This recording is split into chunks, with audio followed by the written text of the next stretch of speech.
আমারে চলতে বলছে তাই আমি চলছি, তো সেই আল্লাহর নাফরমানি করি আমি কেমন করে? বলো বন্ধু, কি নাফরমানি? এই happy new year 31st night আছে না নাই? কি নাফরমানি দেখবেন, নাউজুবিল্লাহি মিন যালিক, নাউজুবিল্লাহ। মুসলমানের সন্তান জানো না সে কি করতেছে, কি নাফরমানি করতেছে আল্লাহর সাথে। সে জানেও না যে আমি 31st নাইট পালন করি, হ্যাপি নিউ ইয়ার আমি পালন করি, এটা করি কিসের জন্য সে নিজেও জানে না। এটা খ্রিস্টানদের একটা রীতিনীতি, খ্রিস্টানদের একটা মূর্তি আছে, যে মূর্তির নাম হলো জানুস। জানুস একটা মূর্তি, আপনারা গুগলে সার্চ দিলে দেখতে পাবেন, জানুস একটা মূর্তি। এই মূর্তির হলো দুই দিকে দুইটা মুখ, এরকম এইদিকে এক মুখ এদিকে এক মুখ। তো এই খ্রিস্টানরা তারা ইবাদত করে জানুস মূর্তির।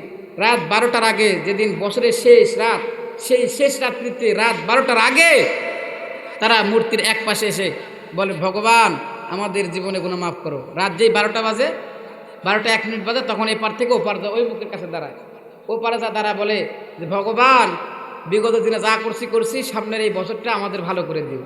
এটা খ্রিস্টানদের একটা রীতিনীতি, তারা রাত জেগে জেগে প্রভুর ইবাদত করতো। আর আজকে আমার মুসলমানের সন্তানেরা জানেও না যে কি করতেছে, খ্রিস্টানদের রীতিনীতি পালন করতে গিয়া হাজার হাজার টাকা খরচ করে গান বাদ্যযন্ত্র দিয়া সেই রাতটাকে একবার নোংরামি দিয়ে ভরে নিজের জীবনটাকে শেষ করতেছে। একবারও চিন্তা করে না যে একটা বছর আমি বেঁচেছিলাম, আল্লাহর কাছে একটু তওবা করি, সামনের যেন জিন্দেগি আমার ভালো হয়, এই জন্য আল্লাহর কাছে একটু দোয়া করি, এটা একবার মনে হয় না। সারা রাত বেহায়াপনা নির্লজ্জের মতন গান বাদ্য যন্ত্র বাজায়া নিজের জীবনটাকে গুনাহ দিয়ে সয়লাভ করে। কথা বলেন ঠিক কিনা? এটা বন্ধ করতে হবে। মুসলমান কে করে? আমার সন্তান করে, আমার ভাই করে, আপনার ভাতিজা করে, আপনার ভাস্তা করে, আপনার ভাগিনা করে, এরাই তো করে।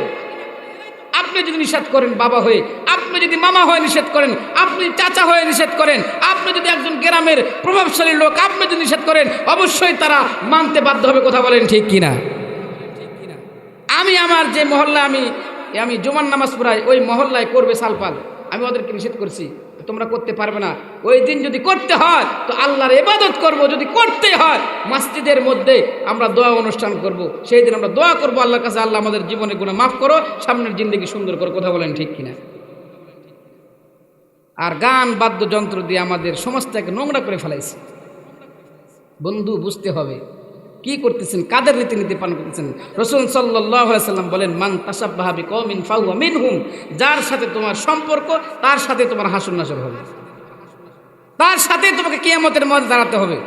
আজকে বড় আফসোস লাগে, মুসলমানের ছেলে বয়স হতে হতে 20 বছর 22 বছর 25 বছর 30 বছর হয়ে গেছে, জুমার দিন নামাজ পড়তে যায়, তার গায়ে আমি দেখি না যে একটা সুন্দর পাঞ্জাবি, জুমার দিনে দেখি না তার মাথার মধ্যে টুপি, তার মানে নবীজির মুহাব্বতে গায়ে পাঞ্জাবি পড়তে পারে না, তার জীবনে এখন একটা পাঞ্জাবি কিনা হয় নাই।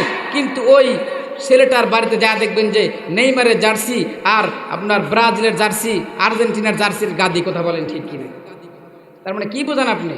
আপনার তো নবীর সাথে সম্পর্ক নাই, রবির সাথে আপনার সম্পর্ক নাই, আপনার সম্পর্ক ওই মেসি, নেইমার আর রোনাল্ডো, এই সমস্ত খ্রিস্টানদের সাথে। কথা বলেন ঠিক কিনা?